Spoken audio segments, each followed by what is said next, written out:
Hello. Oh! Welcome back to Miserable Takano Hour. It's time to talk about all the misery in the world. And yeah, Takano's backstory. That's literally what this entire arc has been so far. Having ended last episode leveraging criticism at the pacing of this, I will say that I am not exhausted by this section, even though it has been 4 straight longer than an hour episodes. Or 3 straight longer than an hour episodes. Probably 4, let's be real. Yeah. But we'll see. Like, it's doing a better job than usual at keeping up the interest. Sure. I mean, it's something that we haven't seen before, right? Like, that's the entire, like, impetus of this arc, is that, like, I mean, I guess arc 7 as well, but, like, arcs 1 through 6 was, like, here are all the different ways in which shit will go wrong in this town, and we're going through the time loop, and we're learning all the variables, and we're understanding the character relationships, and then arc 7 is the big whammo, but then, like, what do you do with that then? You've had the big reveal. Do we just solve everything? No. We have to have about half of the arc discussing why villain bad? Why villain bad? Yeah. That's what we're here for, right? It's a completely different perspective, different events, different locations. Like, Higurashi is effectively trying to, like, world build, like, this entire extra cast of adult characters in their own visual novel, which I find fascinating. Yeah, I'd be very interested to know down in the comments how you feel this compares to the Child Consultation Center. Oh my goodness. Sequence from last arc, because I feel like on the surface I would expect this to drag as much as that did, just because it has that similar, like, well, I mean, drawn out feel to it. It's the danger is much more immediate, I think, is something that benefits this section greatly. Like, it's not it's not Sadako is off with her uncle having bad things being done to her. And, like, we have the tips, so we get little peeks in there, but, like, for the most part, it's people, like, being like, we have to save Sadako. We have to do it now, but not now. Like, we could take a couple days, like, you know, like, it's still compelling, but this is much more immediate. Like, Takano is literally seeing her friends. It seems like all 4 of them just got captured and brought back. So she's literally, like, watching her co-conspirators getting tortured and having a miserable, horrible time. And also, like, going through her emotions of getting the clinic and all that fun stuff. Like, it's much more in your face and visceral, I think, which I quite like. Actually, I think it's much more. It's more likely to hold my attention, I suppose. Sure. Yeah. There's also this God stuff that I like. Sniffle. Sniffle. Troubles. Oh. How long have I been crying? I don't even know how long I've been comforted like this. Aw. Whoa. My grandfather's hand is on my cheek to comfort me. I'm holding his hand lovingly and pressing my cheek against it. Are you okay? Grandpa. My grandfather put his other hand on my head. The warmth of his palms gradually calmed me down. I don't want to say anything abruptly too early, but this is basically what I said last scene should do. What? Just jump from, just like, cutting? Yeah. Yeah.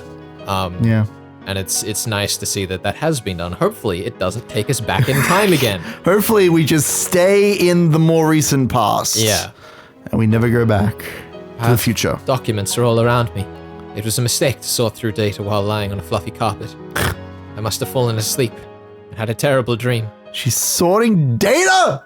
How old is she? I'm just saying. She's insane. Oh, if you sleep facing down, the pressure on your chest makes it easy to have nightmares. Citation needed. It's getting quite late. Why don't you go to sleep, Miyoko? I'm fine. I took a nap, so I'm not sleepy anymore. I'm almost done, so I'm going to finish up, okay? Oh, you have school tomorrow. You should go to sleep, otherwise you get scolded for yawning again. Thank goodness I never got scolded for yawning. I never did. Did you yawn a lot as a child? Is that like... I don't know. Is that your secret? Is that what you write in your journal? I just fondly remember today yawned. my English or native language class. Okay. Like, one semester I just lost all control of good sleep. Oh yeah, I feel that. I have next to no memory of what happened in that period except for just constantly falling asleep because my teacher at the time would just lecture us on the boring parts of stories. That was me just before my final exams in year 12. I just could not sleep. That was more of a like mental anxiety thing. It stopped me from sleeping, but it's okay. That's why I found stories to like help me sort my shit out. But yeah, no, I remember sleeping during class. It was great. You just had to make sure that you read the textbook when you got home. I wouldn't do anything as bold as to say I'm a professional literature critic.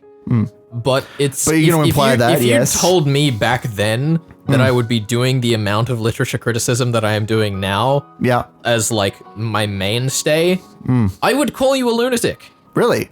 You didn't like English back then? Not that I didn't like it. I tended to appreciate it more in proxy. I was like, I get it's important, but I don't enjoy the things. I mean, oh my god, we're getting derailed so early on. This is great. This is like classic us. I mean, my experience with the English class was that because I had always enjoyed speech and drama and theater, like I always thought like theater is the thing that I'm super interested in. Though I've of late grown away from actual theater. I enjoy performing, but not like in an actual theater. I find it far too stressful.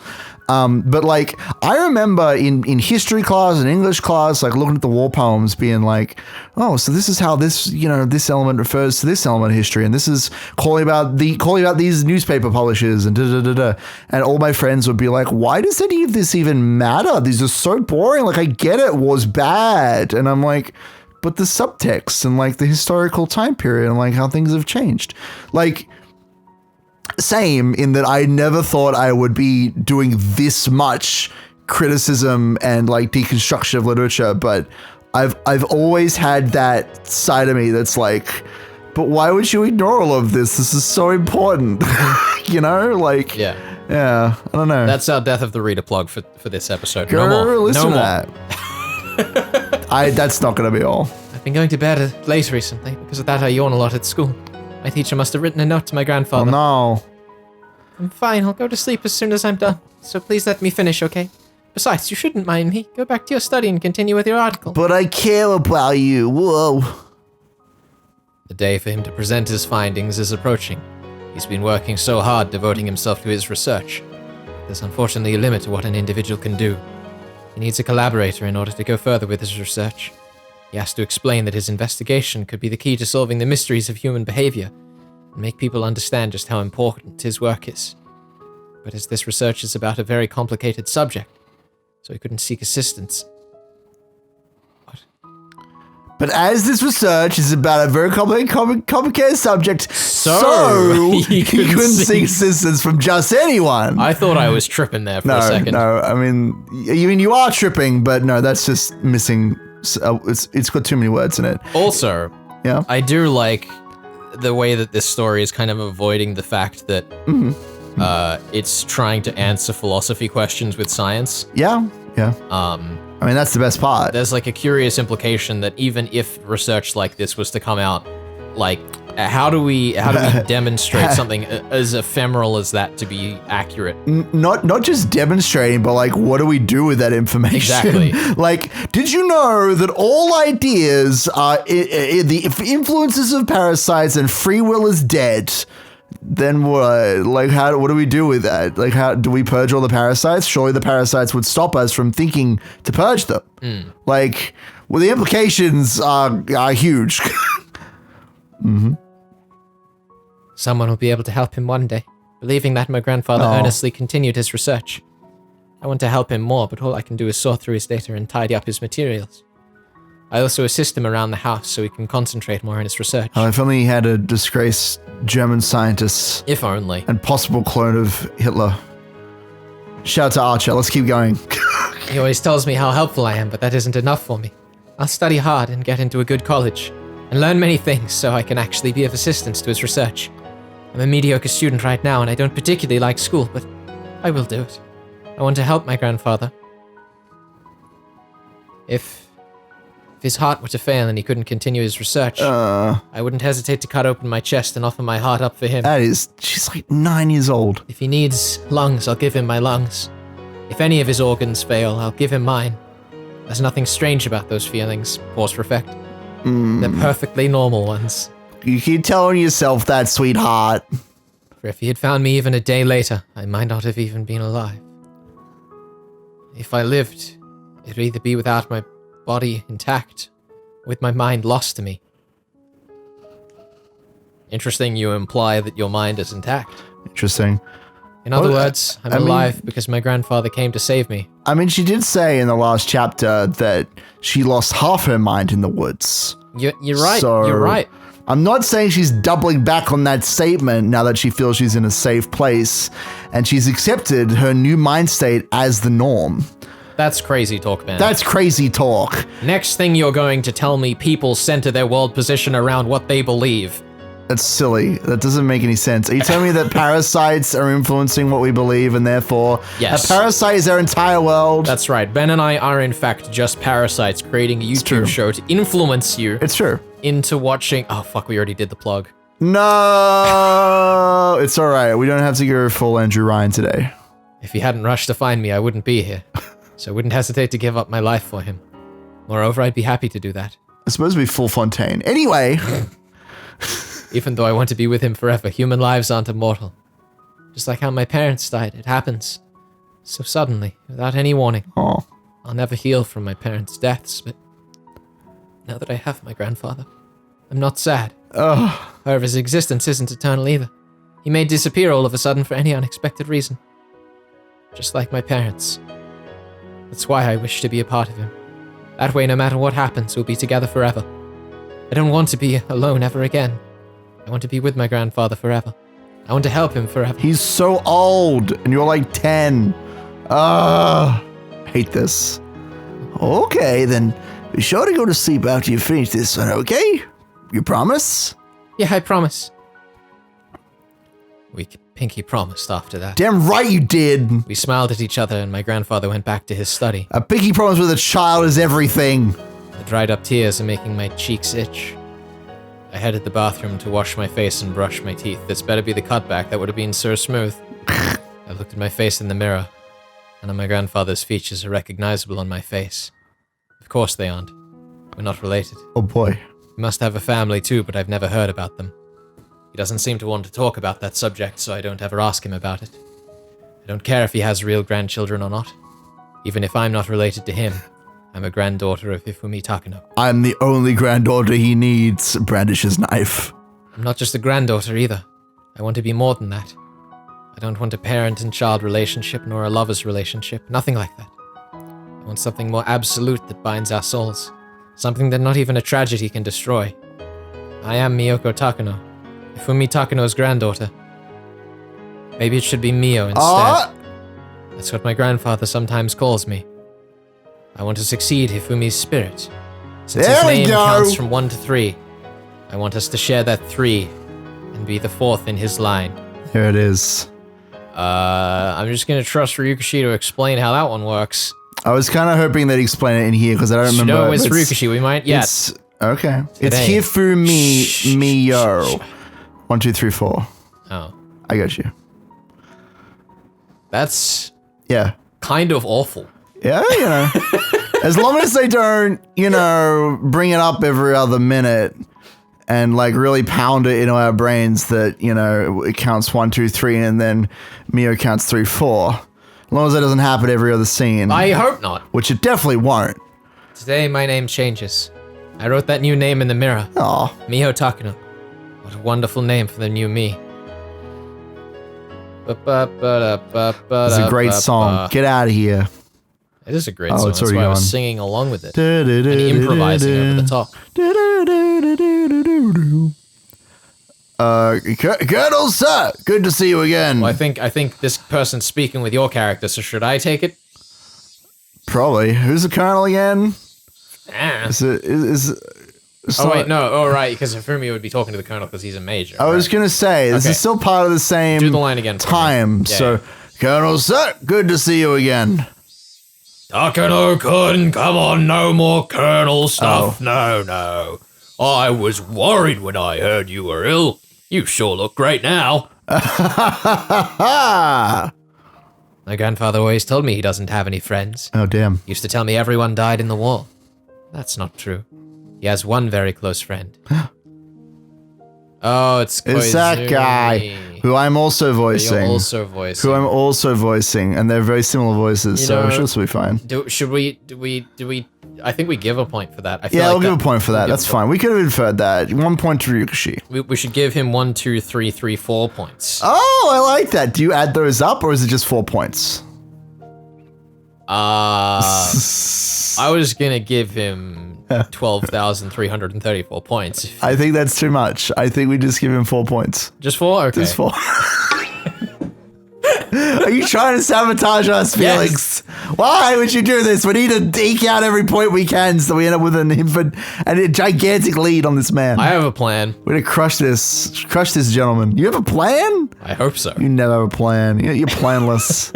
It's like your entire character trait on this show, having no plan. Mm-hmm. To Chrono, the no plan man. This is him. He's an elderly man my grandfather calls Colonel Koizumi. Koizumi, rather. Koizumi. Oh. I don't know exactly where they met, but every time they get together, all they talk about is the military and the war. So I guess that's where they met. Look at you, Mio-chan. How tall are you now? We just had a physical checkup the other day, and I think I've grown 2 centimeters. Oh, that's wonderful. Good girl. Make sure you eat well, play a lot, and grow big and healthy. I envy you, Takano-kun, for having such a cute granddaughter. Mr. Koizumi knows that my grandfather and I aren't related, but he always calls me his granddaughter. That makes me very happy, so I poured a little more black tea in his cup. Nice. After I finished serving tea, I left with a bow. Is the tea ready? I mean, it's been there the entire time. You're welcome to just start pouring it. Oh my god, I'm so ready for tea. Hold on. Here we go. It's stuck to the thing. No, it's not. It's just 2 liters. It's too much. It's a lot of tea. It's too much tea. Here we go. It's tea liters. That's terrible. I thought I was the punny one. I mean... Pour the tea. I don't know if that's true. Would you like me to pour you some tea? Load me up, son. Alright, I'm just scared the top's gonna fall off. Good. Am I even being picked up by the mic? Yeah. Oh, good. That's what I like to hear. I want to stay and listen to them talk, but I guess my grandfather doesn't want me to hear stories of the war, so he always makes me leave. That's why I left before I was told to. But having to leave doesn't mean I need to go to a different room. What? I just headed to the other side of this huge living room instead. Although I'm not right by them, I can still sit on a sofa and listen to their conversation. And if they need something, I can come and help them right away. I try to earn points that way to prove I'm useful. That's what we try to do. It's exactly our mindset. Is it? Pretty much. Stay in the same room as Higurashi, watch him, debate politics, and occasionally call him out, and then we get all the points. Ah, right. It's basically, I'm just saying, we're basically Takano right now. Makes sense to me. Yeah, we're a cunning 9-year-old. I sat on a sofa away from them and started reading an encyclopedia. While doing that, I tried to listen to their conversation. You just read encyclopedia? Oh my god. She was a young child? I mean, I think I read encyclopedia when I was like 14, but it was just like little bits and pieces. It was like, cool, an encyclopedia exists. It was Encyclopedia Britannica, I believe. Thrilling. And yeah, I read like a little bit of it and was like, this is boring. Where's the story? Where are the characters? And then I read Higurashi. And ruined yourself forever. It's true. It has ruined my expectations. Oh, that's great. The professors say they want to come over on Sunday, the week after next. Really? Thank you very much, Koizumi-san. Oh, don't mention it. Thank goodness you were able to guess the right voice so we could tell them apart. I did it. Do we get a point for that? No. Oh, I did it right, though. Don't mention it. That just means the report you wrote was that interesting, Takano-kun. They're showing a lot of interest. They even said it's possible this research could receive the Nobel Prize. The Nobel Prize? That sounds wonderful. My grandfather laughed. Oh. Since he laughed so cheerfully, something great must have happened. Like Santa Claus.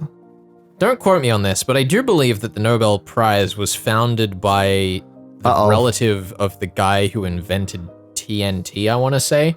That makes sense. And it was like an appeasement for the very destructive nature of modern explosives. That sounds about right. Mr. Koizumi must have showed the society the essay my grandfather was about to announce and gauge their reactions. And supposedly they find it extremely interesting. That means they recognize the value of my grandfather's research. Yay! That makes me happy too. Nothing could go wrong. But what worries me is that you'll get infected with this syndrome yourself. Make sure you don't end up clawing out your own throat, okay? Well, maybe I'm already infected. But Hinamizawa syndrome is harmless if you live a normal life. It was a dangerous disease back when the villagers believed in Orishiro-sama and bound themselves with strict rules, but those have faded over time, and now people rarely show symptoms unless something major happens. After that many cases, a patient's emotional state has a lot to do with how this syndrome develops. As long as you live a normal life, there's nothing to worry about.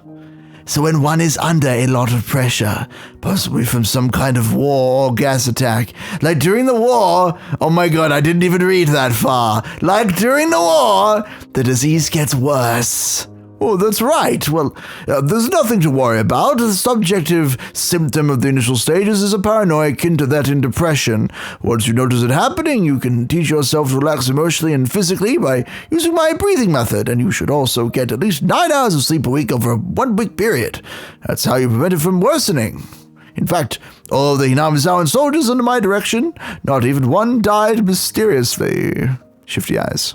As he talks, grandfather started demonstrating the Takano breathing method and a bizarre exercise technique. Sounds like fun. According to him, this technique relaxes the body and lets blood and lymphatic fluid flow smoothly. As a result, you relax emotionally too. Why would you do that when you could just cut someone's frontal lobe open? I'm just saying, it's much more efficient. But the movements involved in the technique are so weird I had to look away because my grandfather looked so silly. That was the one thing about his research that I felt bad about. Grandfather asked me to do this exercise too. I don't want to make him sad, so I do it when instructed. I'm glad to hear that. Hideo Noguchi died in the middle of his research, so please be careful, okay? However, Noguchi-sensei's great work is still acknowledged even after his death. As a researcher, I'm sure that was his long-term goal. Grandfather tells me about Hideo Noguchi often. He was born as the son of a poor farmer, but he studied hard and became a doctor. However, he was mistreated because of his background, so he left Japan. He moved to the United States. There he made many accomplishments as a researcher. He discovered a vaccine for yellow fever. Damn. Grandfather's background is somewhat similar to his, so he often said that of all researchers he admired him the most. Hideo Noguchi died in North Africa. While he discovered a vaccine for yellow fever, he heard it wasn't effective on yellow fever in North Africa. He went there to research it, came down with the disease, and died. Oh, big rip. A researcher losing his life for his research. Sometimes that is a test of a researcher's courage. In that sense, grandfather is very brave to visit Hinamizawa himself to gather information. He himself says he may already be infected. Although my grandfather estimates from ancient texts that the Hinamizawa syndrome was only a menace centuries ago, and now it's no different from the usual bacteria that share a symbiosis with humans.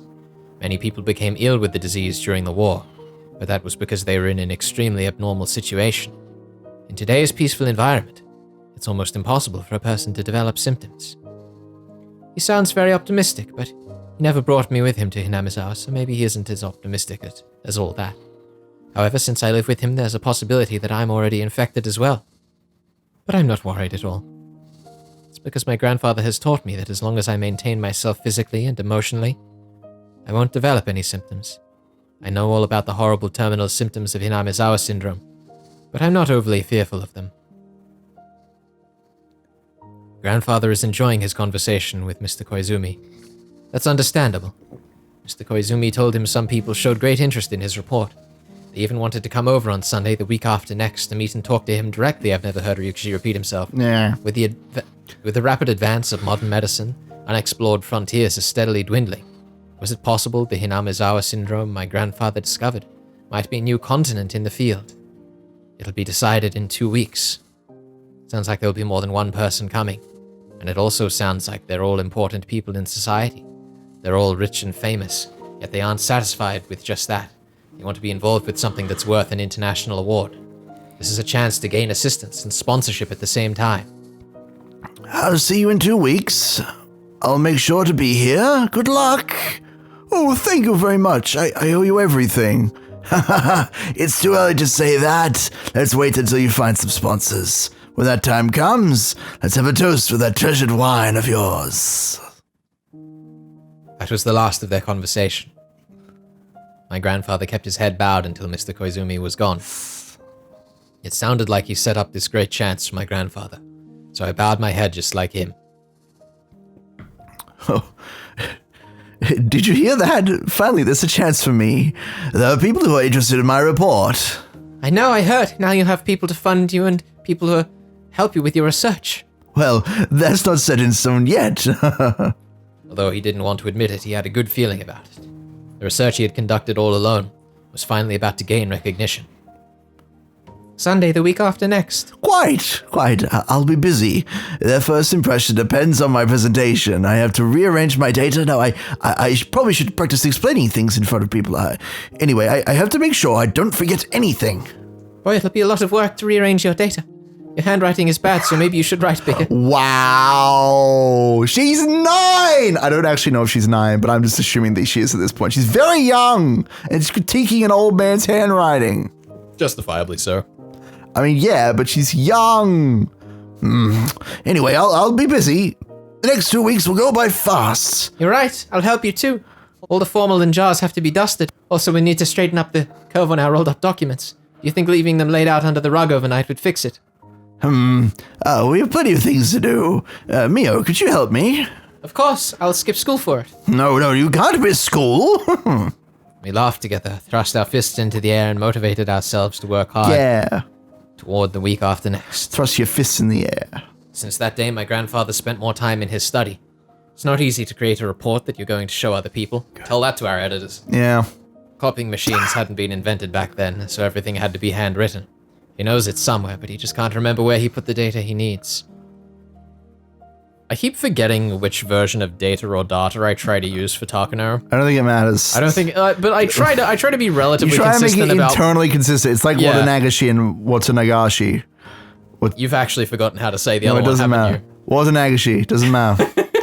Point is, say it right, you nerds. Unless you Keiichi, then you are an idiot.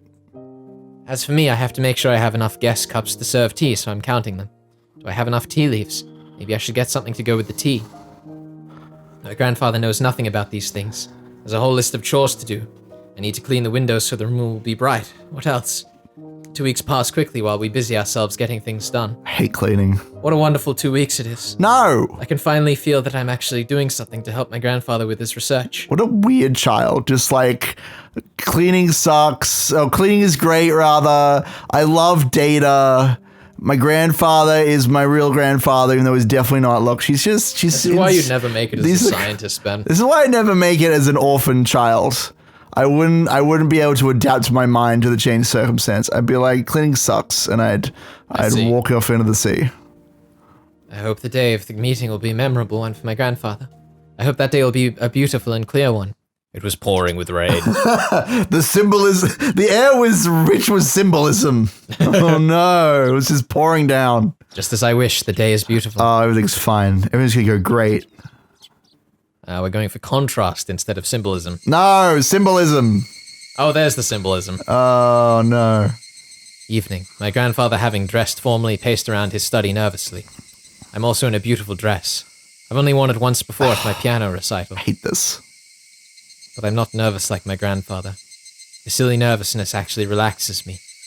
Are they here yet? Grandfather looked out of the window. She's wearing a nice dress. She's so excited. She's been enjoying the last 2 weeks of cleaning like a psychopath.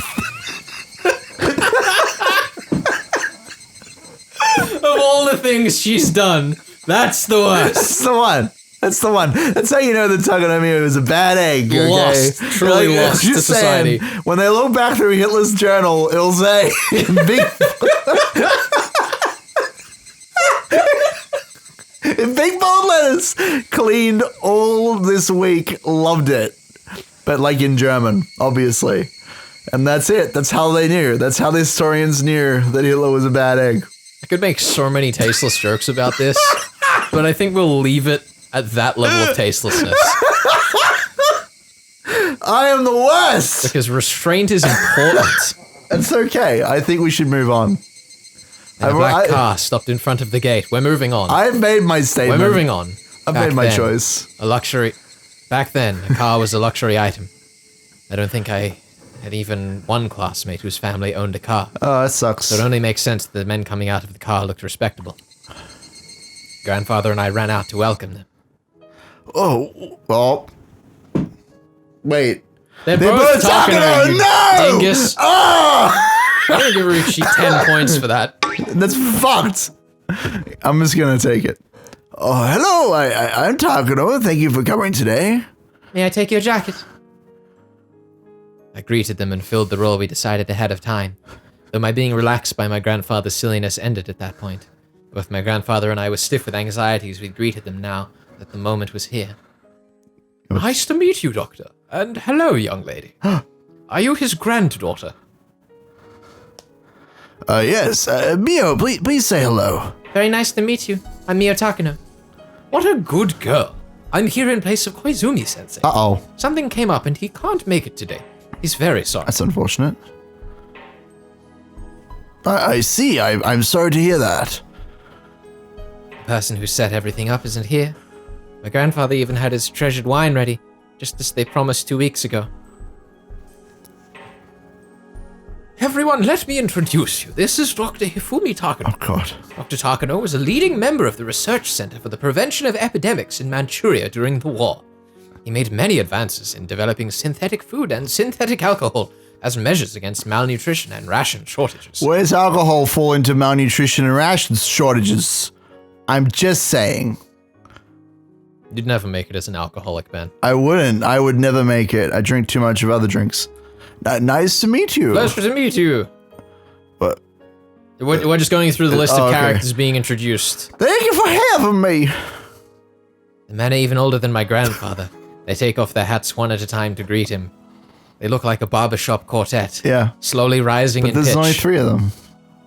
I mean, if you... Well, there's the guy introducing them. You know what, you're right. And then the 3 other guys. But you know what, you're right. That is a barbershop. One slightly younger looking barbershop quartet gentleman.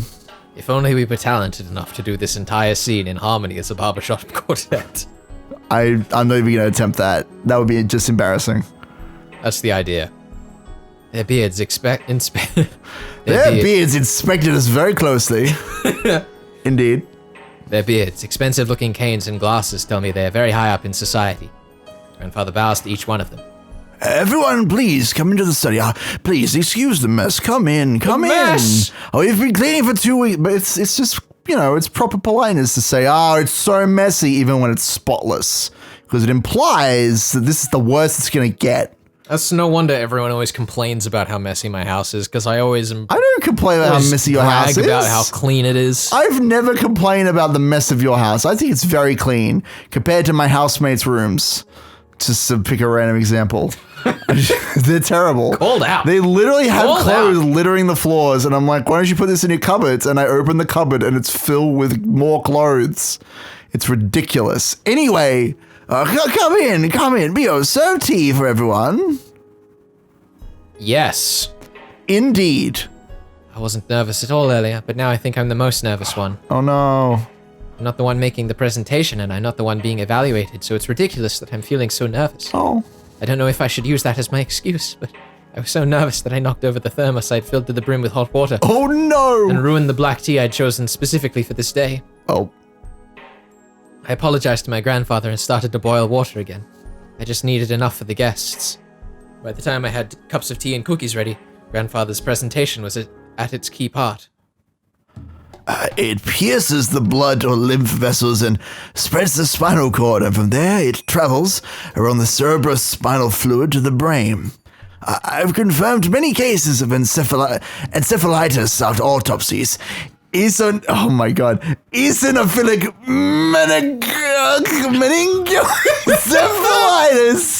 meningoencephalitis is known to be caused by roundworm, and we predict its behavior to be very similar. Extremely similar. Are they saying that these parasites are big? I don't know. Grandfather said, walking between samples in formalin jars and pointing to several as he gave his explanation. Yes, the formalin jars, indeed. There are over 100 formalin jars in here with parts of brains in them. They're all very dusty, so I spent a few days cleaning them. I'm rather proud to see the sparkling jars all lined up like this. However, roundworms induce an extremely wide range of symptoms, headache, narcosis, derangement. None of those are characteristic symptoms of roundworms. On the other hand, symptoms of Hinamizawa syndrome are very specific to that disease. What a fucking mess of a statement. Look, he's nervous. The man is just sweating. He's got one of them handkerchiefs. He's just like, just dousing his own forehead. You're saying one of them is clawed out one's own throat, yes? I would not mention that at this particular moment, but all right. Exactly. Some soldiers witnessed it just before their fellows died. Such self-mutilation was never seen before in any disease. Literally none. I've never seen it before in my life. I've never heard Ryukashi say something original before. I've never heard of Ryukashi taking inspiration from real-life things.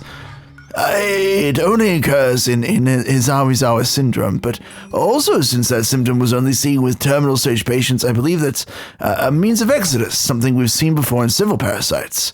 Those sites mature inside of an organism, reproduce, and leave the host and look for the next one.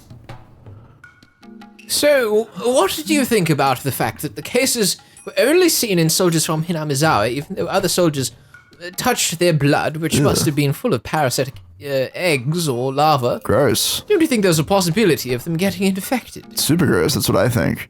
I suspected things like an incubation period, but since it was limited to people from the Hinamizawa region, I believe something such as the unique local climate must play a role. I'll talk about that in the next part, but the ancient indigenous beliefs of Hinamizawa have... That can't be possible, Dr. Takano. It's just me. This guy's just me. I know, you were just talking your own voice. I've never heard of parasites behaving socially. Yes, well, that is one of the revolutionary discoveries in the Hinamizawa syndrome. The elderly gentlemen mumbled to each other while pointing at the data. With that, I finally realized things aren't going too well. Quick, emergency tea. Dr. Takano, I've been reviewing your data while listening to your gracious presentation. That's amazing. First of all, it is simply impossible for parasites to control human minds. Human thoughts are controlled by the brain, which is a work of art created by God. What?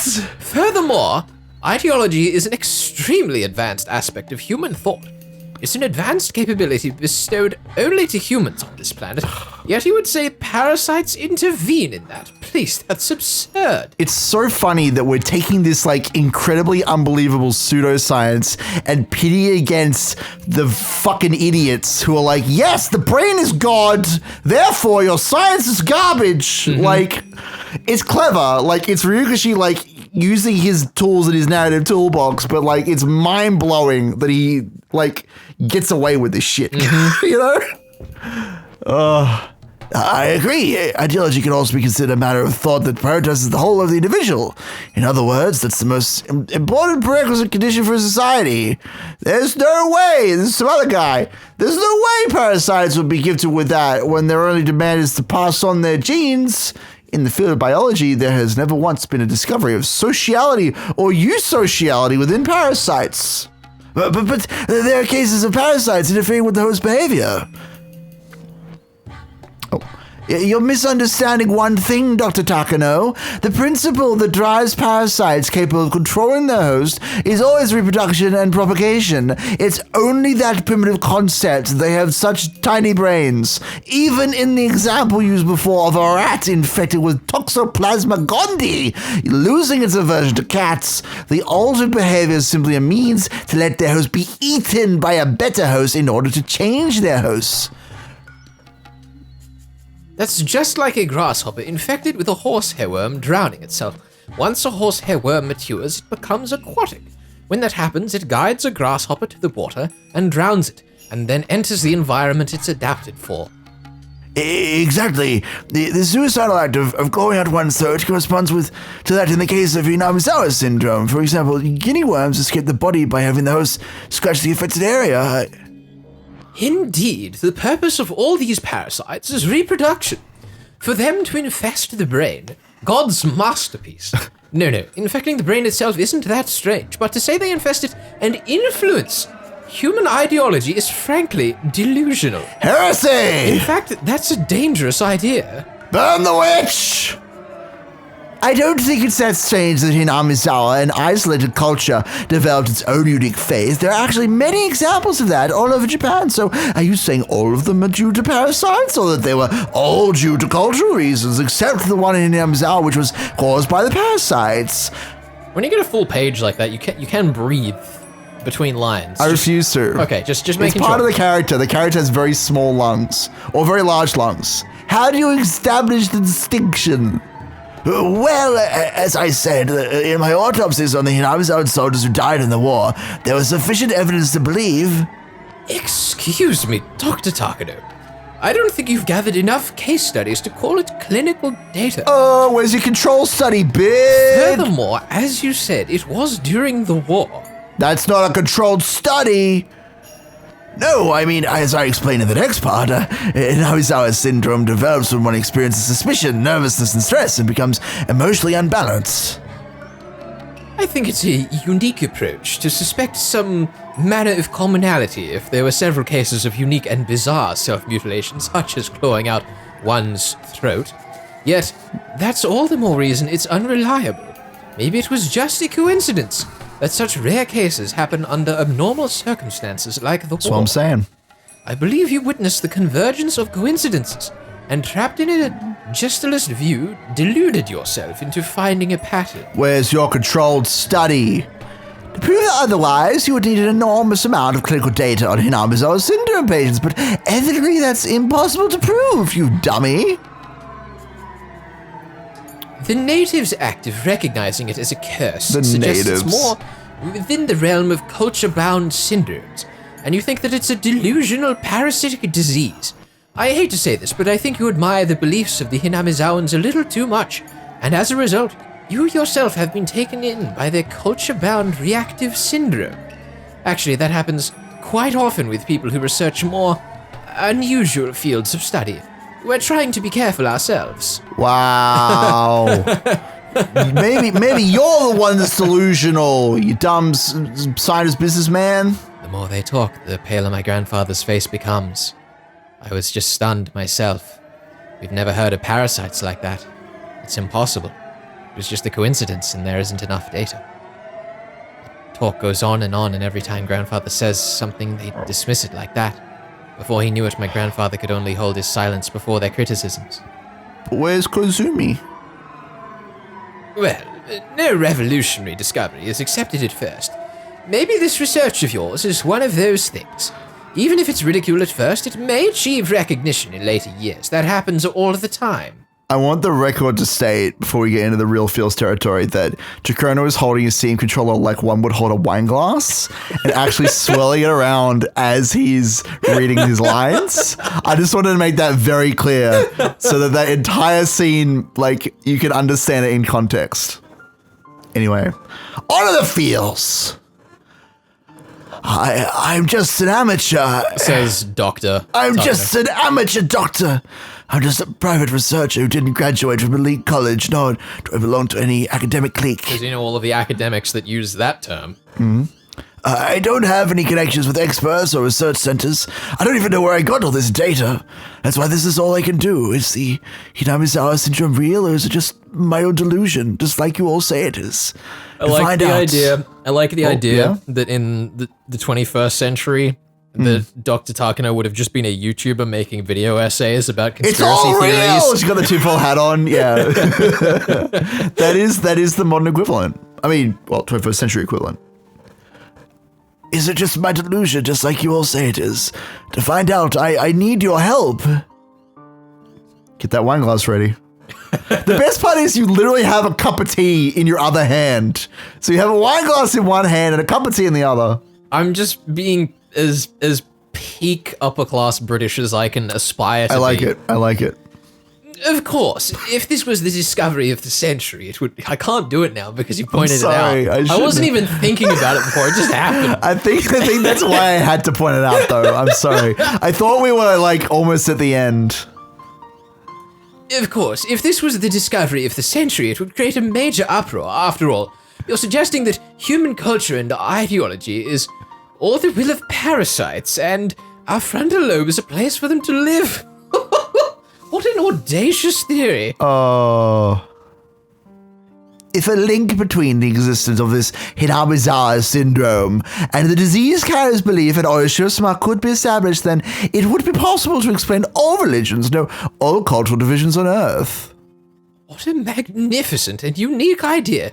Dr. Takano, instead of showing people like us your essays in secret, you should publish a YouTube video about it for the general public. I agree with that. Grandfather looks at the ground, his fists trembling a little. But their words were far too cruel. No. I don't know anything about academics. I'm just a little girl. Who enjoys cleaning. Don't know exactly what they're talking about, but Grandfather worked so hard by himself until today. But to prove his research and delve further into it, he needs sponsors. Yet those sponsors are casting him away, calling his research a delusion. It's outrageous. Like asking which came first, the chicken or the egg. Besides, if his research was at the level those cheeky men want to see, he wouldn't need their help. Cheeky? It's describing us. Yeah, I figured. But they're saying that they can't help him unless they see some results that are beyond the level of private research. No. In any field, doesn't research always start out with just a little idea? If you can prove its existence beforehand, then what's the point of researching it to begin with? If a wild idea can't be the subject of research, how did we gain any knowledge at all? But never mind that. When Mr. Koizumi came 2 weeks ago, didn't he say they were really interested in his research? What's going on? This is the complete opposite of what he said. Huh? There's something like pleasant about the way that it's paced after we know why. Yeah. But also kind of... There's a shock, right? Like, it's not like, oh god, like we know what happened. Like we've literally had Koizumi like explain why this is happening, why they said they were interested and then turned around. I think that it really does like reinforce the tragedy of the scene. I think it's a good choice. Yeah, I mean, on the whole, the structure of it makes sense. There's just something that feels off about like that scene feels like it's written. That scene feels like it's written to be placed before the other scene with Koizumi. Maybe. You think you just kind of shuffle the script around rather than like writing it sequentially? I think particularly Takano's narration there, because it's getting into her head and her character at the time. Yeah. When I guess I've been reading this scene more directly as her reflecting on the past. I guess I was kind of expecting the narration to show more awareness of what understanding we've been of what's shown. Yeah. Maybe that's where the disconnect is. Maybe Takano, like present time Takano, will like have some more explicit reflections to kind of frame these sequences for us. Yeah. Yeah, so I think this is very interesting research. The human brain still holds many secrets. Dr. Takano's idea is an extremely unique one. It seems impossible to ignore, especially from a eugenics perspective. You know, that good old, jolly old eugenics. Yeah, great stuff. Humans are not God's children, we're simply animals who underwent the baptism of evolution. As such, according to Darwin, there will be differences in that evolution based on environment. Take my friend the platypus, for example. Weird fucking animal, but we love him all the same. In other words, humans can be either superior or inferior. I hope it doesn't turn out to not be this character's beacon. As a nation, we must think how we can maintain good bloodlines, oh my god, and how we can leave good genes behind. If we do not raise that as a national policy, oh my god, and research towards it, by the next century, by golly, mankind may fall to a fatal position on the hierarchy, with all those inferior genes from those other races. Don't you hate it? Oh my god. Dr. Takano's research has the potential of encompassing more than just parasitic diseases.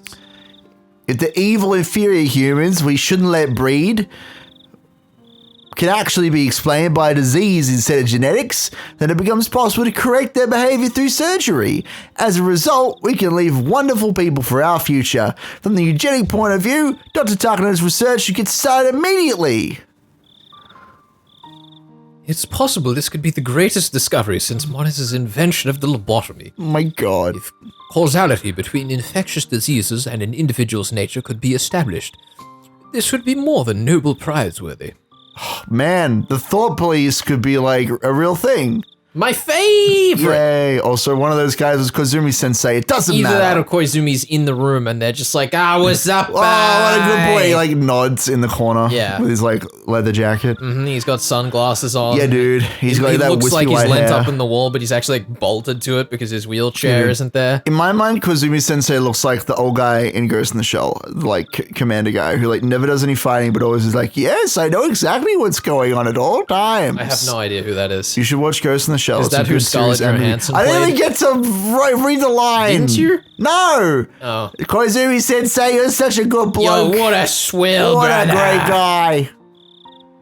Takano-kun is a single-minded and passionate man, but he is not good at dealing with people. He's been working on his research all by himself, but now he's hit the limit of what one person could do and he needs help. Please, everyone, listen to what Takano-kun has to say. Oh, I see. That's Koizumi being like, oh, I understand the scene now. So we're flashing back to the people having the discussion between when he was like, yeah, everybody really wants to fund your shit. And now them being like, we don't want to fund your shit. This is them having that conversation. Right. So I thought we were flashing back forward. So having just complained that the scene didn't show awareness, we're now flashing back to the awareness. So it all makes sense. All makes sense. And that was Koizumi Sensei talking. In fact, none of these characters are the Australian character because he's probably dead. Well, it's a good thing that I had vocally implied that the character was the same anyway. You know what? That's fine. God damn this lack of sprites and backgrounds, Ben. This feels like a major points sin. I just don't. How many points do you want for this crime? How many points do you want for this crime? How many like scenes is it? How many pages has it been? It's been like 5 pages, right? How do I scroll? I guess I have to double it. And drag. I want to double however many pages it's been. It's been like 5 pages. Can we take 10 points?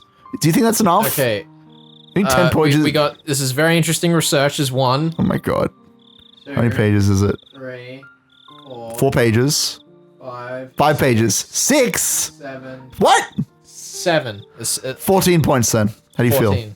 That sounds reasonable. For this sin against mankind, you have to take this line, I guess. You just take the like snooty guy voice. You don't even need to ask, Sensei. We are the ones who should be thanking you for this opportunity. Oh my God. We're all willing to help them. In fact, the more urgent matter will be arranging jurisdictions within society. Is this just some guy? Or is this Koizumi? I'd like to thank you, Ryukishi, for giving me an opportunity to be involved in such a unique point-stealing project. This is ridiculous, this entire scene. There was a knock on the door, the sliding door opened, and the owner peeked in. Excuse me, there's someone asking for you. May I bring him in? Someone? Who could it be? The owner whispered into Koizumi's ear, and his face turned pale all of a sudden. Please, let him in. No. I'll come greet him with you. As Koizumi stood up, 2 pairs of footsteps reached the door. Who is it? Koizumi, I think. No, oh, you're right. Koizumi, I guess, is talking to his sensei. Yeah. Sensei, I didn't expect you to be here. And you could be this person. Shit, I've ran out of posh voices. Don't do like a, oi, Koizumi, couldn't look dumb no see, mate. Oi, look, guys. Koizumi can look, long time no see. Bruv. I have something I need to tell you today. Mate. Yes. If you need to tell me something, I'm all ears. Please go ahead. The old man, known as Koizumi, was not someone whose status could be taken lightly. Although he had retired, he was still powerful enough to wield great influence as a fixer. So from his meek attitude, it was easy to figure out what kind of person this man must be. The old man held onto his bodyguard's shoulder as he walked. He had an expensive-looking cane in his other hand. He couldn't even walk on his own because of his old age, but his intense, commanding presence hadn't declined one bit. I'll get straight to the point. Your friend's research, you need to put a stop to that. Mate, what do you mean? Oh, Koizumi-kan, he must take his knowledge of Inamisawa syndrome to his grave. Nobody should touch it. If anyone looks into it, Well, if you poke a bush, a snake'll come out. Big fat snake too. Gross. It'd pain me just to watch you get swallowed by it. That's why I'm here to give you some advice. Can your friends wait for a little? How about it? Do you want to have some drinks with me in a different room? Are we shuffling into a completely different scene here? Surely we cut away from this. Yes, I'll come with you straight away. Koizumi realized that he was being pressured. He didn't know which direction it was coming from, but clearly some authorities weren't comfortable with the research on Hinamizawa syndrome and were trying to stop him from supporting it. That sucks. Koizumi-kun, do you remember the Marco Polo bridge incident? This is insane. None of this is in the anime. I just want to make this very clear. It sounds like the anime sucks. It's literally like, I don't know about that. It's literally just that they cut to the scene where they're like, your research sucks. And that's it. That's all we get about this plotline. It's so interesting. Who's speaking? Oh, it's Godboy. This is utter nonsense. We came here today expecting to hear a more objective side. Normally we wouldn't come all the way here for something like this, but since Koizumi-sensei asked us, we didn't have a choice. Doing the thing again.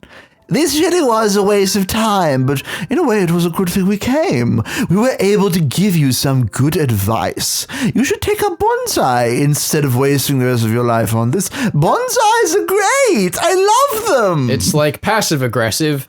Aggressive. You should look after insulting. Something. You should look after something in your home that you never have to leave. I agree. It's not healthy to just stare at formalin jars in a study. Damn. But it sure is a unique subject. If you want, I'll introduce you to the chief of a publishing company. The general public loves things like this, you know. It would make a great topic for a novel. Ooh. They aren't even trying to hide their hostility. Wow. They're laughing at my grandfather, denouncing him, and saying things to denigrate not only his research, but his personality as well. Damn. If they're simply trying to provoke him, any response would just be giving them what they want. Even in this very moment, grandfather tried to remain a noble researcher and a proud human being. Aww. He's no longer trembling. On the contrary, he apologized to them for taking up their time and told them he had no intention of keeping them any longer. But your life's work. We'll give this article back to you, though it'd be so much easier if we could actually call it an article. One of the elderly gentlemen tossed it back to him. Grandfather couldn't catch it in time. No! The article he worked so hard on fell to the floor, and the papers scattered all over the carpet. Damn. The elderly gentleman left the study without even apologizing for it. Everyone else followed suit. As they left, they trod all over my grandfather's article. It looked like grandfather's expression didn't change, but I could see it warping. I could see the wall of research grandfather bore crunching and warping sadly. Damn.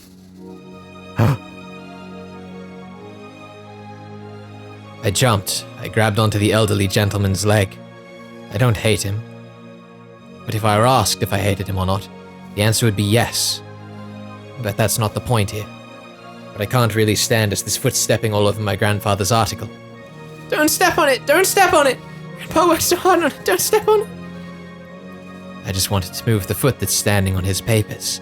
The foot doesn't move no matter how hard I push or pull, as if it's rooted to the floor. I felt someone grabbing me from behind. It was my grandfather. Please, excuse my granddaughter. Don't worry about this. We'll clean it up. Don't step on them. I'm telling you not to step on my grandpa's article. My screams don't mean a thing to them. They completely ignored my screams.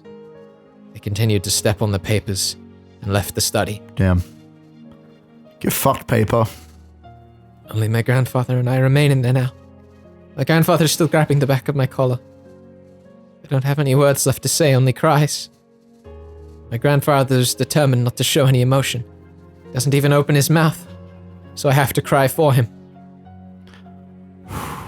Just then, my grandfather slapped me in the face. That startled me. I'm crying for him, so why did he slap me?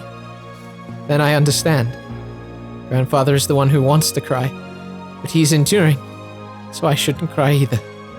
I wipe my eyes and my runny nose, and I silently turn my eyes to the papers on the carpet, just like my grandfather. Sorry, Mio. I don't understand why he's apologizing. I thought he was going to complain about their rudeness. If I had worked harder, this wouldn't have happened. Until today, you helped me so much, and it was all for nothing. I'm sorry about that. How courageous he is. Even after that disaster, he's still concerned about me. I shook my head and put my hands on the floor. I tried to gather up the papers, but then they began to fall. My tears are overflowing again, blurring the ink on the papers. These are all handwritten by Grandfather. He was so happy that finally there was someone who understood his research. He was so happy. He spent all night writing these. But they stepped on them. They might as well have stepped on my grandfather's very soul. Damn. I didn't work hard enough. If I had done more, this wouldn't have happened. Sorry. I'm so sorry. I'll work even harder. I won't give up. Because of something like this. I don't know if he's saying that to me or himself. Don't worry. God is watching. I have to believe that I will gain recognition. That day will come. That's why I have to keep working harder. Grandfather says that all the time. But I know the truth. God only plays with people's fate. He doesn't save anyone out of goodwill. That's why he let this happen to my grandfather, even though he's worked so hard and so humbly until today. That's why he let such a horrible thing happen to me when I was still an innocent little girl. Grandfather keeps repeating himself, but I know the truth. God exists. The existence Grandfather believes in is real, but there's no mercy to be found in God. He delivers unreasonable fates and makes us call it a challenge. I can't tell my grandfather that, of course. I ask God once more like I did on the day of the thunderstorm. Why? Why can't you give my grandfather's effort and hard work recognition that it deserves? Grandfather told me he'll help gather up the papers so I should put away the teacups. I nodded silently and put the teacups that hadn't even been touched into the serving cart. As I pushed it out of the study, Grandfather told me. He told me to close the door after I leave. I always close the door when I leave. He doesn't need to remind me. That's what he wants, so without saying anything, I closed the door. Then as I walked away from the study, I heard my grandfather sobbing. Tears filled my eyes once more. Sadness and disappointment. I almost feel angry with myself for not being able to do anything for him. And then I feel a cool breeze on my wet cheeks. Oh shit. The breeze was blowing in from a cracked open window. The curtain was flapping gently in that breeze. I heard the cry of the Higurashi. As I listened to them, I calmed down gradually. Oh. If I can ease Grandfather's pain by crying, I'll cry in his place. But that won't help. On the contrary, he started to cry because I did. I'm being useless here. I remember that day. I remember the reason I'm alive now. If he hadn't come and saved me, I would have spent the last days of my life lying in the corner of the bathroom as a human-shaped piece of meat. Grandfather saved me. He gave me back my rights. The right to walk, the right to stand up, the right to wear clothes, the right to eat, the right to speak, and the right to think. In other words, the right to live as a human being. Grandfather took action right after he got the phone call from me. He found my house, and he found out which orphanage I was sent to, after struggling through the sloppily filed records of the public office.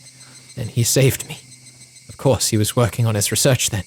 He spent his precious research time on saving me. A perfect stranger. I vowed that if his heart failed, I'd rip out my heart and give it to him. But of course, his heart is fine. So he doesn't need a heart.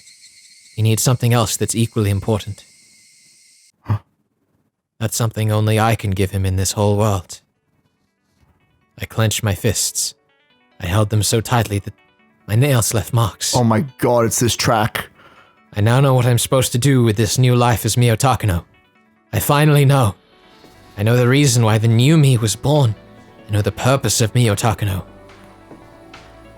To fulfill and wish and weave a desired future, the strength of a string is how strong your will is. A noble and strong wish will come true.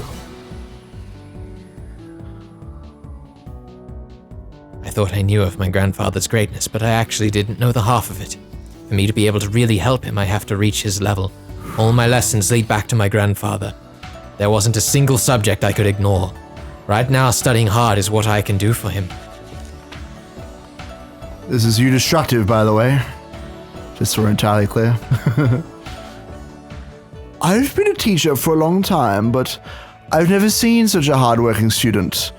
You've learned not only academically, but socially as well. You've made a great deal of friends. I have a goal which I can only reach by studying hard. Also, I know how powerless an isolated genius is. That's why I need to learn to socialize. It's not enough.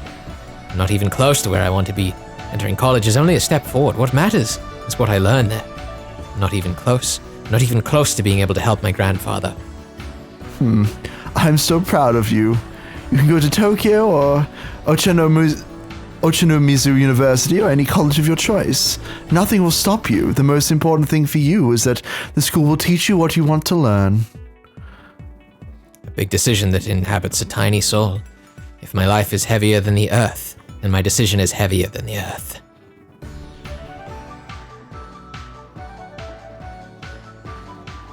Do I have what I need to be able to truly understand Hinamizawa syndrome and help grandfather in his research? I don't need compromises or excuses. The heights I seek are lofty and precipitous. This isn't enough, not even close. My classmates are such idiots, acting as if they're winners in life just because they entered this school. A college is simply a place to learn what I need to know. If this self-proclaimed best school isn't worth my time, I'm not interested.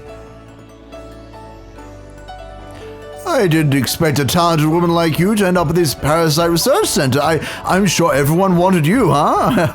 I assumed you were interested in something bigger. I want to study and research parasites. I've worked hard to earn the right to study here. Aren't I qualified to learn? Yes, of course. There's no reason why you would refuse someone who got to the top score on the entrance exam. Welcome to the Parasite Research Center. People usually aren't that interested in our field. There aren't too many researchers who study it. That's why there's still a lot of unknown elements compared to other fields. That's quite true. The study of parasites is a mysterious world, or rather, it's an ignorant one. An ignorant world where the preconception that parasites can't possibly control humans pervades. And those ignorant people laughed at grandfather and stepped all over his article. There are still many unsolved mysteries in the world of parasites. I'm here to solve them. I came here to help the people who want to solve them. A wish that's guaranteed to come true is not called a wish. That is fate, not a wish. I weave fate. Fate is an absolute power to control people in the world, not just an individual. Learning isn't enough for me. I have to be able to research with my grandfather, and so I don't ignore the means to gain the help my grandfather couldn't get. Grandfather's research isn't complete just when it's finished being written on a desk. I need the help of plenty of people to present it to the world, so his great work will be praised by many. Yes, that's correct. This is an association of the top graduates of the Imperial University allowed to join. Therefore, as only 7 people per year are allowed to join, it's a very small group compared to a normal organization of alumni. However, its solidarity is unrivaled. Thank you for inviting me to such a gathering. I'm honored. I'd like to take the lowest seat. Oh no, we can't let someone with such accomplishments and experience sit in the lowest seat. I'm sure everyone will welcome you. The cabinet minister and several important government officials, company presidents and company advisors will be here. They'll all need you and they'll provide the help that you need. Koizumi-sensei belongs to this association, right? He was my grandfather's best friend. What a coincidence. I see. I'm sure Koizumi-sensei will be glad to find out that you'll be joining by pure coincidence. An isolated genius is a useless one. People live in society. Society is made up of connections between people. Nobody can ignore that. I do my best as an individual, but to gain the power that can't be achieved as mere individuals, I have to rely on my connections in society. What a fun reflection of the club. It's all for one purpose. My only wish is Mio Takano. Yes, I can't spare any effort. My absolute conviction will forge a guaranteed future. Nobody can interfere. Nobody can stop me. I won't allow the die to roll a 1. I won't admit that diligent efforts can be erased by a mere train accident. I'm going to make all the dice roll 6s. I won't entrust the die to God. I won't give in to luck. The only people who pray to God are people who don't want to work hard. I don't trust God. I'm going to create results myself. My strong will is going to create an absolute future that God can't possibly prevent. This is a different way to become a god than the one my grandfather taught me. This is a way to become a god while still alive. When I realized it, I became truly free. Free from the sadness of losing my parents and the miserable life after that. Free from grandfather's tears when his article was stepped on. That's right, I'll be above God. I'll be in existence God's caprices can't even touch. Fuck yes! I'll make people recognize grandfather's research. That's the future I wish for. The future I promise will come to pass. People will fight over grandfather's article. People will respectfully read the same article that was once ridiculed and stepped on.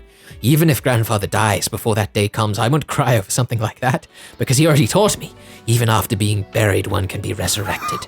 I'm going to complete his great work and the whole world will praise him.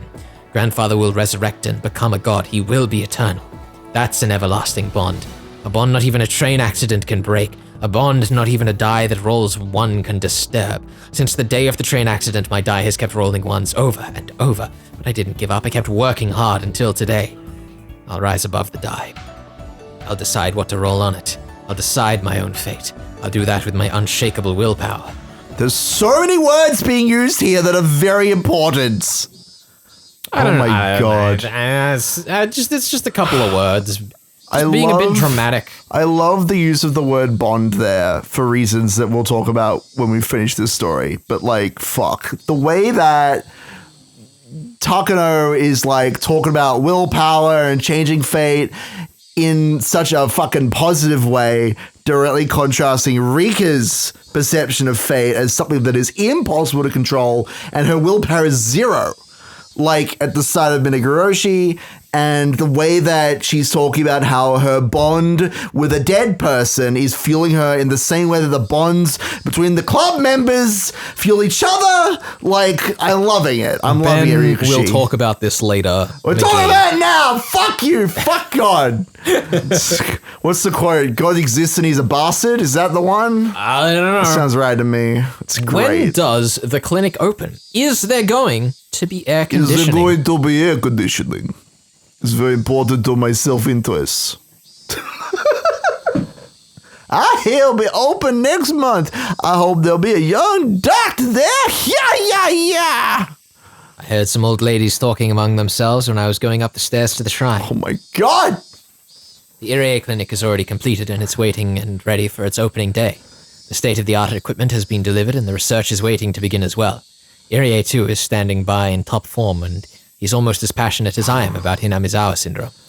The mountain dogs, the counterintelligence unit to support and protect our research, are already stationed at a dummy company somewhere near Kinomiya. They're getting in touch with various public institutions. Everything is going well. The only thing to worry about would be the rumors about the Hinamizawa dam construction plans. There's a rumor that the Ministry of Construction is pushing through a dam project that will submerge all of Hinamizawa, but they're under pressure from several groups. None of my contacts have much influence in the Ministry of Construction, so things aren't going well. Even if applying pressure doesn't work, there are other measures, so either way it'll come to a deadlock. I'm not being optimistic. I just know that's how it'll end. I will conduct research here in Hinamizawa. I'm going to accomplish that with my absolute will. That's why even if God rolls a 1 on the die and says that he's going to submerge Hinamizawa, I will not be afraid. I won't entrust my die to God. I'm the one who's going to pick up the die, and I'm going to roll a 6. I didn't come to this shrine to declare war on the god of this place. I came because I know that you can get a great view from up here. I love this. I walked by the shrine and headed to the spot I found last time I visited. It's the perfect spot for overlooking the entire village. The strong wind reminds me that I'm at the starting line, and that there will be a headwind before I reach my goal. I looked over the village without faltering in the wind. Grandfather approached the syndrome from a medical point of view, but he also approached it from a folkloric one as well. The strange belief system in this village is proof the existence of Hinamizawa syndrome was already known of even in ancient times, so it'll be extremely useful to research their history too. My grandfather hadn't been doing research for hundreds of years, of course, but this place has been here for hundreds of years, and they've been living with Hinamizawa syndrome for that long. Therefore, the beliefs created in this place and the legend itself can be considered the foremost researches. It's simply stupid to just call them old folk tales or nonsense. I've been researching them slowly, but they are indeed very intriguing. No wonder Grandfather was interested in them. Hinamizawa syndrome has many fascinating sides to it. It's just like a kaleidoscope, showing infinite light with ever a slight change in angle. There's so much fun to trace Grandfather's research. Finding the same results as my grandfather reminds me that I am indeed following in his footsteps, which makes me very happy. The shrine is dedicated to Oyashiro-sama, the guardian deity of the village. But this god the villagers worship is simply a delusion that was created by the parasites. When I solve their secret and announce it to the world, the god of this place will be no more. That's the moment I'll take revenge on the one who put me through misery and tested my fate. That's it, isn't it? This isn't just about making my grandfather's dreams come true. It's also about getting revenge for my miserable life. I went back to the front of the shrine. There's an offertory box there and I'm tempted to throw in some coins. But you normally offer coins to ask for mercy. I don't entrust my fate to God, so I don't need to give an offering. I'm going to unmask him. But until then, Oyashiro-sama is God. Okay, in that case, I'll show respect for now. As a declaration of war, I pulled out a 10-yen coin from my wallet. The 10-yen coin I found in the telephone booth changed my life. If it hadn't been there, my life would have ended then. I'm grateful, at least, for that 10-yen coin. I'm not grateful to the god of this shrine, though. But I haven't forgiven you yet. I never expected anything from you. And I'm here because of my own hard work. Even if you keep playing tricks of fate or keep rolling a one on the die, that won't bother me. With my strong will, I'm going to get what I want. My grandfather will be praised and become a god because of the research I'll do in this place. I'll defeat the god of this village and become an existence above even gods. Since when did I care about God, huh? Maybe because my grandfather often talked about him. Here, this is the 10-yen coin you gave me before. My debt's paid off now. You just keep clinging to your throne and tormenting people with your trials, while I fight my battles to knock you down from there. And so I chucked the 10-yen coin I once borrowed from God into the offertory box. For a moment, I couldn't understand what happened. The 10-yen coin was supposed to fall into the offering box, but how can I explain this? That's not what happened. I aimed correctly, for certain. Certainly. Who could miss an offertory box anyway? That's not it. Because the 10-yen coin stopped in midair. As if it got stuck in a spiderweb. Then it bounced back to me and fell by my feet. What a fucking troll. It was as though the offertory box had refused the coin. Of course. An offertory box is to respect God. But what I did was challenge him. That means this is... I jumped. Because I thought I was the only one here. Anyone would jump when finding there's someone else standing there unexpectedly. Oh shit. How long has she been there? It's like she came out from the shrine. A mysterious girl is standing on the other side of the offering box. She's wearing a shrine maiden uniform, so she must be one of the caretakers here. That's what I thought too, but there's something else about her. She's not just one of the shrine caretakers. She is the shrine itself. Because the girl is staring into my eyes. No, she's glaring. I smiled back fearlessly. I think she heard my words of challenge to God. She's wearing that expression on her face because of that. The words came out naturally. You are the god of this place, aren't you? The girl didn't nod, but I took that as a yes. What a contradictory feeling. I'm rejecting the god of this land, denying its very existence, but I don't doubt that this girl is that god. The girl opened her mouth to speak.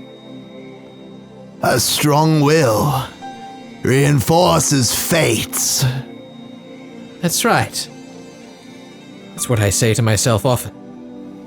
I've never said that to anyone or quoted it from anything. I swear you said that to academics literally pages ago, but nonetheless.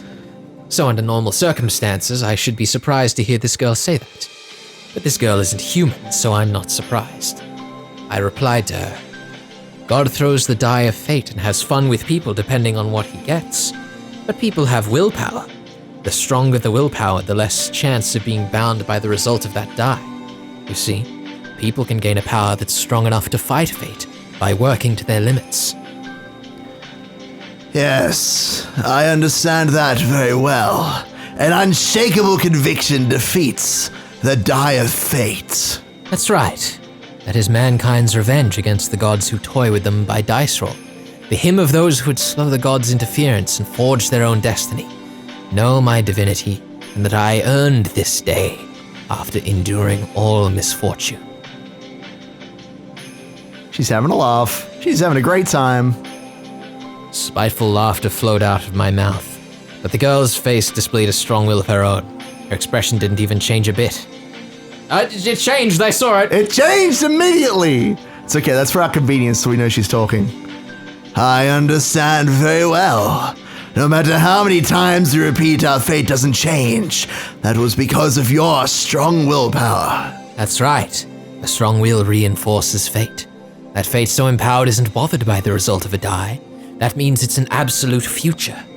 You, a human, found that truth before us gods, who have been living for hundreds of years. I admit it. Your existence is close to that of a god. I'm honored. The girl glared at me with her eyes half shut. No, it was more like she was proclaiming something to me while displaying her own strong willpower. I won't be defeated this time. We always thought we couldn't win against you. That was why I surrendered. I abandoned hope and crawled around in the wheel of life, but then I learned. The power of belief can cause a miracle that forges your destiny. Are you saying you'll cause a miracle using your strong will that will defeat the destiny woven by mine? That's logical enough. Because that's the law of this world. A strong will can make a desired future possible. We won't be defeated by your will. That's fine. So you insist on being a god. Try it and see if your willpower can defeat mine. God tests people, yet people aren't allowed to test God. So I'm going to test you here. See if your willpower can defeat mine. Come on, go ahead and try it. This is clearly a declaration of war from me to God, just as it was 2 pages ago and 3 pages ago. It's still going! When the scene could have ended. I thought this was going to be very punctual. I don't know why you thought such a thing. Because that's how it is in the anime. This is the beginning of my revenge towards God, who put me through so much misery. And this god is accepting my challenge directly. I'm not as powerful as you are. I can't do as many things as you can. Even if my willpower is as strong as yours, you're still more powerful than I am. That's right. I've gained an overwhelming power. You have absolutely no idea what I had to go through to gain it. You can't even touch me. I know how powerful you are. Compared to yours, the power my friends and I command is insignificant, but I can choose not to give up. I would admit my loss. I won't give up until the day when your die rolls 1 and my die rolls 6. I'll prove the strength of my own willpower by not surrendering to you for eternity. Stacking up stones on the riverbed will allow us to cross the river and appear before you as an equal. And that's when this long battle of fate will come to an end. Fine, come on then. We'll see who has the stronger will. Whoever has the stronger conviction will create the future. The future desired by the stronger conviction will come to pass. I will hold my ground. In my future, my grandfather's great work is praised and he becomes a god, and I take revenge on God for testing me by making me go through such misery. Stupid little god. I'll show you. I'll drag you down from your pedestal. And scene, please, for the love of God. Chapter 8. There you go! Title screen! We made it. That was good. God, that was like 12 pages longer than it needed to be. I know. I was hoping, what I thought was going to happen was that she was just going to, like, it was going to be like, and then somebody spoke, and it was going to be Hanyu, and then it'd be like 2 lines. Yeah. Would have been much more punctual, like it is in the anime. I'm coming around to the second season of the anime. I hope it's as good as I remember it. I really can't wait for it to not be. To be just terrible? No, it's not. It's much better than the first season. But yeah, fuck. That was, like, you know, we've set our stakes, which we already had, but like we've reframed the stakes. Yeah. That's a Ryushi staple. He loves reframing past events. And do we have any tips? I don't think we do, but we got challenging a god. Yay. I love that. I don't know I don't expect we're going to get many tips considering this is the last one. It's definitely not for the like Takano segment, but I think we're done with that now. Yeah. I could be wrong, but I think that we're going to switch to like Rika and Co now, and we're going to see how they're doing in the time loop. I think that, you know, as we said, there could have been a lot cleaner and more succinct ways to cut that entire previous sequence. I think overall it was pretty strong. Yeah. I mean, there are so many good elements. Like the cutting between the different scenes was great, and the music and the way they introduced the destructive theme, like that was beautiful. I think the biggest problem to me though, is that it always ended on the weakness. Yes. It always kind of faded out of the scene rather than being like bam, bam, bam. Like, I don't know. It felt like the endings to those different sequences could have been more impactful. Yeah. But instead, it had like an impactful moment and then it would like explain, and then be like, all right, next scene. Still, I liked a lot of the symbols in it. Like, I love that 10 yen coin thing where she's, because it's, you know, it's a really simple thing, but going from the 10 yen coin that she used to like make the phone call to the 10 yen coin to offer to a god mockingly. And then the god says, no. Yeah. Fuck off. That's pretty great. Like, and I mean, this we talked about JRPGs earlier in the episode. Did we? We talked about it at some point. We talked about it before we started recording. It doesn't matter. It was off camera. We were talking about JRPGs. Doesn't matter. Point is, in all JRPGs, you fight God at the end, so this makes sense. All I'm saying is Takano would make an excellent Final Fantasy protagonist. Sounds good to me. Yeah. Next time.